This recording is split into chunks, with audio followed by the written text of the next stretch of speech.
No animals were harmed during the filming of this video. Also, handling of tarantulas are not really advised.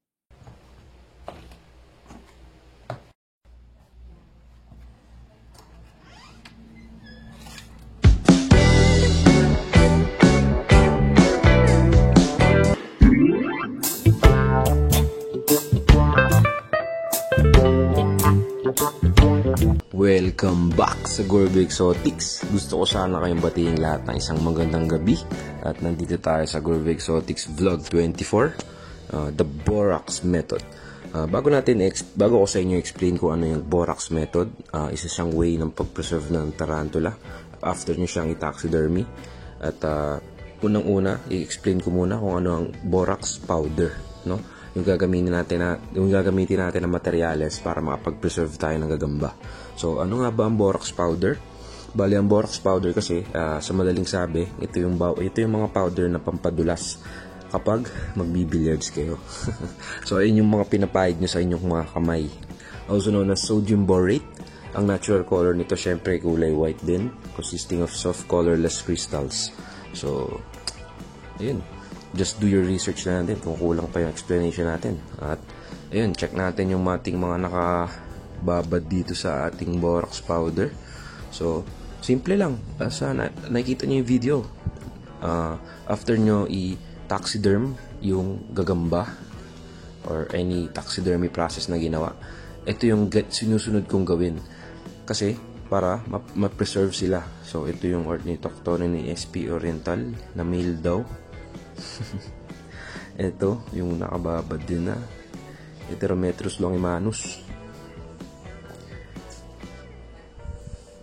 Ito naman yung nahuli ko sa banyo. Dati pinost ko sa page yung Resida nuda. At syempre, ito almost 2 months o 2.5 months ko na siya nakababad sa borax powder. Laking mature male na to. Walaan nyo guys kung ano to. Oh. Yan. So ayun, after nyo i-taxidermy, ang ginagawa ko, binababad ko dito kasi marami siyang benefits. Ito nga pala muna yung Ornithoctone ni SP Central Mindanao, mature male, nasa 5 to 6 inches, and then 6 to 6.5, malaki to. Mamaya compare natin size nila sa palad ko. Mature male, so kasama ang palad, namatay siya. Pero sa sobrang kagustuhan ko na ma-preserve siya at makasama pa siya, syempre, ginawa ko tong borax method para at least ma-preserve natin siya.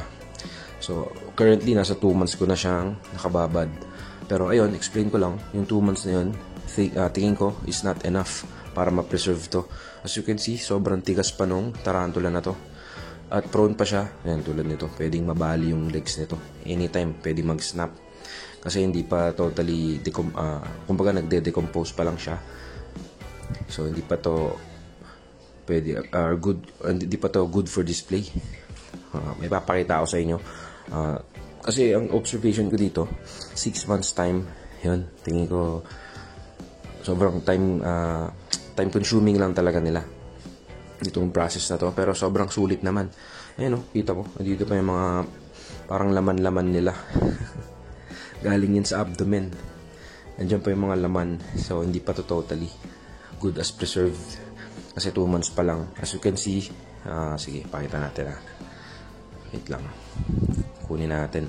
Yan lang. Laki 6.5 matured male. So, ano pa kaya yung mga matured female ng central, di ba? Damn. So, turuan ko kayo kung paano i-preserve to. So, ayun, kuha lang kayo ng lalagyan, small container, ibuhos lang doon yung borax, then ilublub nyo lang yung any dead specimens nyo. At yun, sobrang waiting game ang mangyayari. Kasi, as you can see, kapag ganito, magta-time consuming talaga siya. At ang aking suggested months para makuha to is 6 months. Yun yung totally na preserve na siya. So, after nitong central na to, which is 2 months pa lang, hindi pa ito parang good as example. So, lagay muna natin siya.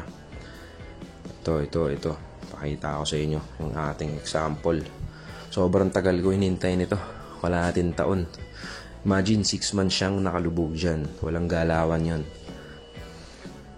6 months. Sabi nila to speed up the process, minsan nilalagyan nila ng heat pad para mas mabilis ma-decompose or ma-preserve yung gagamba.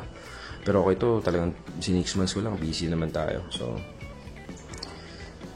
sige, wait lang pakita ko lang to sa inyo. So, ito yung ating borax powder. Borax powder for 250 pesos. Mabibili sa mga nearest hardware shop nyo na makikita. Ito, binili ko to yung parang sa hardware shop dito sa amin sa bayan.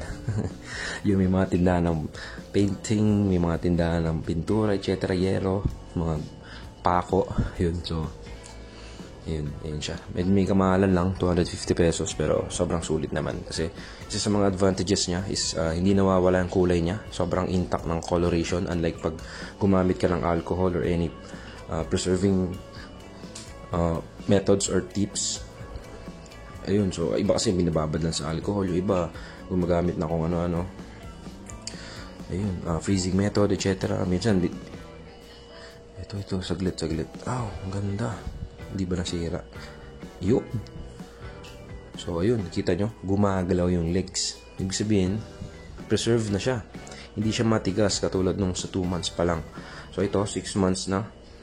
Ito yung aking Nando Colorado Villosus, mature male specimen. Nasa 5 to 6 inches din.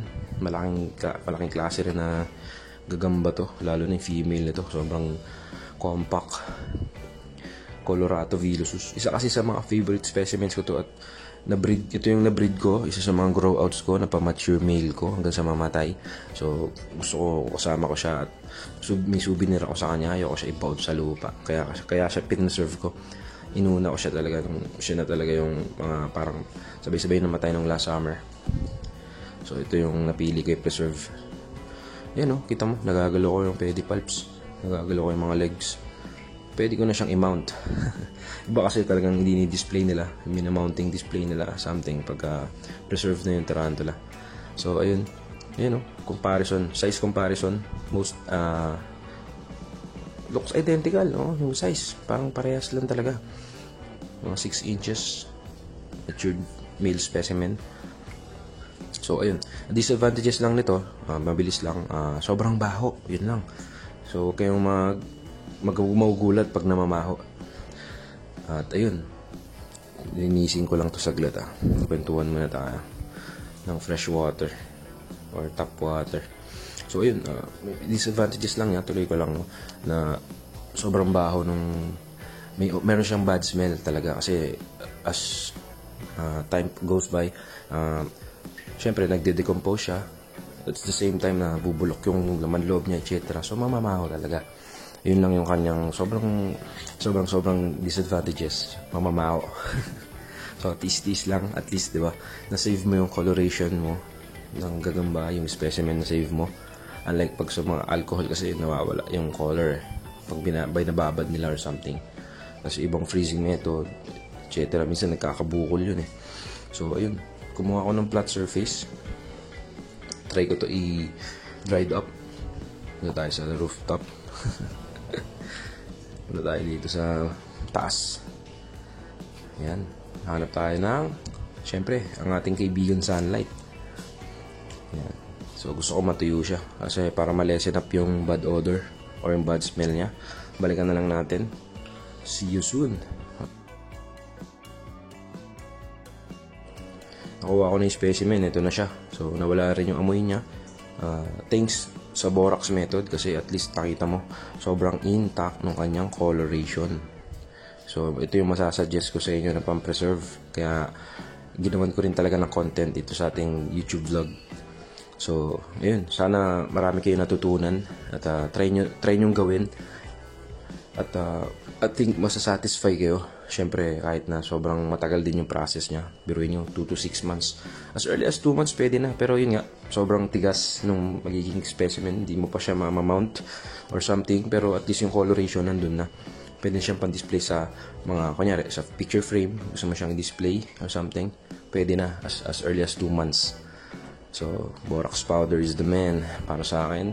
Pero, yun, nakapag-try din ako ng alcohol method, yung freezing method, pati yung binibili na gel. Kalimutan ko yung tawag So, ayun. Siyempre, after taxidermy, maraming proseso. Nakita niyo ba yung video ko na taxidermy? So, ayun. Sana marami kayo natutunan. Gorby Exotics. Magsha-shoutouts lang ako ng konti bago tayo magtapos. Shoutouts kay Jess Cholo. Maraming salamat. Shoutouts kay Husker. Ito mga lagi ko nakikita sa page. Shoutouts kay Allen. Shoutouts din kay Roy Vincent. Siyempre, shoutouts din kay Christian. Maraming salamat. At shoutouts kay Mark of Blagadag TV. Follow niyo yung channel niya. Shoutouts kay Tortellano. At syempre, shoutouts kay Brother Jeff, Boss Lemon. Peace!